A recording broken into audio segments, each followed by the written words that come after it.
C'est vrai que donner des chiffres parfois c'est un petit peu indigeste, mais je pense que l'idée ici c'est réellement de dresser un peu, de dessiner une toile de fond pour cette journée et pour montrer en quoi ces recherches réellement peuvent répondre aux questions que peuvent poser les chiffres en question. Alors, les différences entre filles et garçons à l'école, les chiffres clés, c'est déjà toute une difficulté de trouver les chiffres clés, mais bon, on va essayer d'en donner quelques-uns. Alors, ce que disent les chiffres ici, c'est tout d'abord, tout simplement, ils parlent de la présence de filles et de garçons dans l'enseignement organisé ou subventionné par la communauté française. Ce sont des chiffres qui sont basés sur des bases de données administratives. Donc, ils ne disent pas le sentiment de ces élèves, ils ne disent pas les difficultés qu'ils perçoivent, ils ne disent pas tous ces aspects-là. Donc, ce ne sont que des données quantitatives. Il parle des élèves, que ce soit dans l'ordinaire ou le spécialisé, dans le maternel, le primaire, le secondaire, le supérieur. Mais ce que les chiffres ne disent pas, c'est qu'il n'y a pas d'information sur l'enseignement organisé par d'autres communautés, sur l'enseignement privé. Il n'y a pas d'information sur la promotion sociale. C'est dommage que la ministre ne soit plus là. Je lui ai demandé de commenter cela. Il n'y a pas non plus d'informations sur les formations organisées par les régions. Pas de relation possible, en tout cas actuellement, entre éducation, formation, emploi. Donc nous allons faire avec ce que nous avons actuellement. Les indicateurs de l'enseignement, c'est une publication annuelle dont vous trouverez d'ailleurs des exemplaires à l'entrée.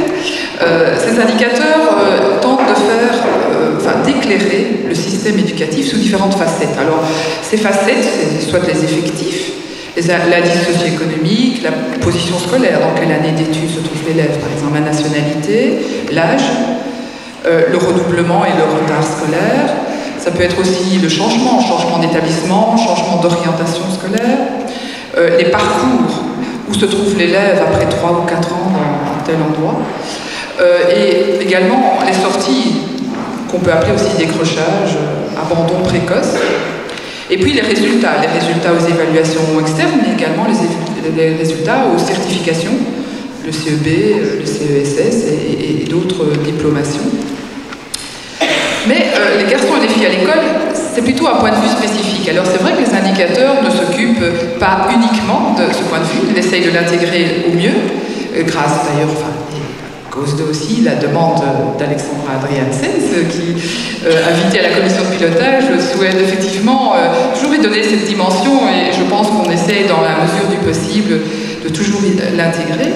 Mais c'est vrai que vous verrez que les chiffres ne sont pas nécessairement orientés d'abord pour parler des garçons et des filles à l'école. Et donc, j'essaierai de les faire parler d'une certaine façon ici.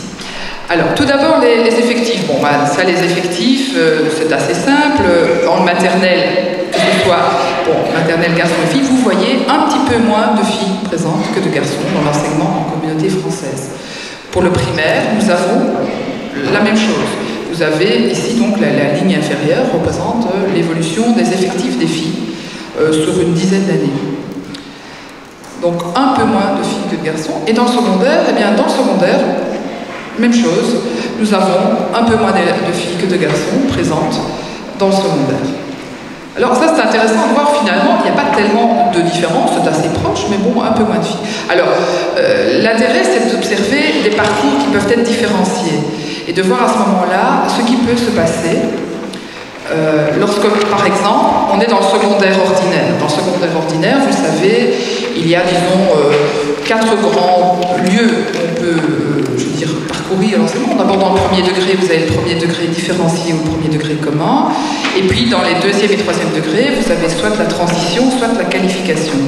Et donc, il est intéressant de voir la part de filles. Alors, on parle ici de l'indice de parité des sexes. Il s'agit tout simplement, en fait, du rapport entre le nombre de filles et le nombre de garçons. Et donc, si ce rapport vaut 1, ça veut dire que la parité est parfaite. Alors, si on observe ce qui se passe en orange ici, dans le premier degré différencié, on observe là qu'il y a, depuis 97-98 jusqu'à maintenant, un nombre plus important de garçons que de filles, puisque l'indice est ici en 2007-2008 de 0,73. Ça veut dire qu'il y a 73 filles pour 100 garçons. Si on observe observe le premier degré commun, eh bien, cet indice ne varie pas beaucoup, il est très proche de 1, c'est-à-dire très proche de l'indice que l'on observe dans l'enseignement secondaire. En ce qui concerne l'enseignement de qualification, donc technique de transition et professionnelle, deuxième et troisième degré, là on observe un indice qui varie de 0,83 à 0,93 et donc qui atteint maintenant une proportion de 93 filles pour 100 garçons. Alors que lorsqu'on observe ce qui se passe dans l'enseignement général et technique de transition, l'indice est assez constant, c'est-à-dire on observe qu'il y a 107 filles pour 100 garçons. Autrement dit, c'est le seul lieu où les filles sont majoritaires. Ça pose la question, effectivement, déjà, quelque part, de l'orientation. Et vous remarquez aussi, c'est intéressant, la tendance au fil des années est quand même de tendre vers 1, même peut-être plus lentement pour certains lieux que d'autres. Donc il y a quand même une évolution également dans le temps. Deuxième lieu intéressant où le parcours peut être différencié, c'est l'enseignement en alternance. Et là, les chiffres sont extrêmement différents en ce qui concerne les effectifs garçons et filles. Vous voyez qu'il y a pratiquement 2 fois plus de garçons que de filles présentes et la tendance a l'air à l'augmentation de ce rapport. Là, on peut se poser la question de l'orientation, peut-être des options proposées dans ces orientations. Donc, disons que ce graphique pose sans doute beaucoup de questions, mais je n'en ai pas les réponses ici. Alors, maintenant, ce qu'on peut voir également, c'est l'enseignement spécialisé, puisqu'il s'agit d'une forme d'enseignement adressée à des élèves qui sont, disons, plutôt des difficultés d'apprentissage ou des difficultés, disons, d'ordre physique ou mental spécifiques.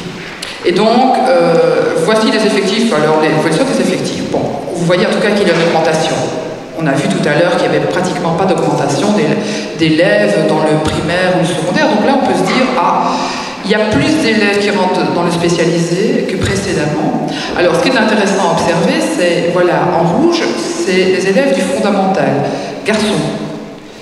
Et en rose, ce sont les élèves du fondamental, filles.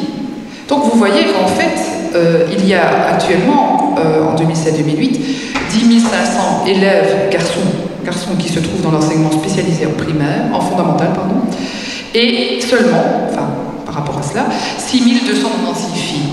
Autrement dit, il y a pratiquement 2 garçons pour une fille présents dans l'enseignement spécialisé. Vous avez la même chose pour l'enseignement secondaire, même proportion.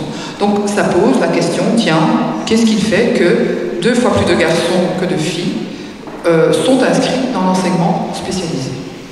La question est là. Alors, pour essayer peut-être de voir à quel moment les élèves se situent à des endroits particuliers, il est intéressant d'analyser les parcours d'élèves. Et donc, pour ce faire, on prend ici une cohorte, ce qu'on appelle une cohorte d'élèves, ici des élèves qui rentrent pour la première fois en première primaire, en 2005-2006. Et on va prendre ici les élèves qui sont rentrés à 6 ans, ce qu'on appelle les élèves à l'heure. Certains me diront qu'ils sont peut-être aussi en avance, mais non, là ils sont vraiment à l'heure, ils ont 6 ans. Ils ont 6 ans, et où sont-ils 2 ans après, ces élèves? Eh bien, d'abord il faut vous dire qu'il y en a 44 741, et que bien, dans ces 44 000 élèves, il y a 49% de filles, 51% de garçons, ce qui est donc le rapport que l'on observe dans l'enseignement primaire. Que se passe-t-il? Eh bien, 2 ans après, on en retrouve près de 86% en 3e primaire.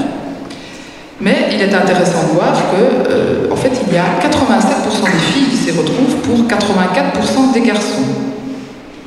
Constat.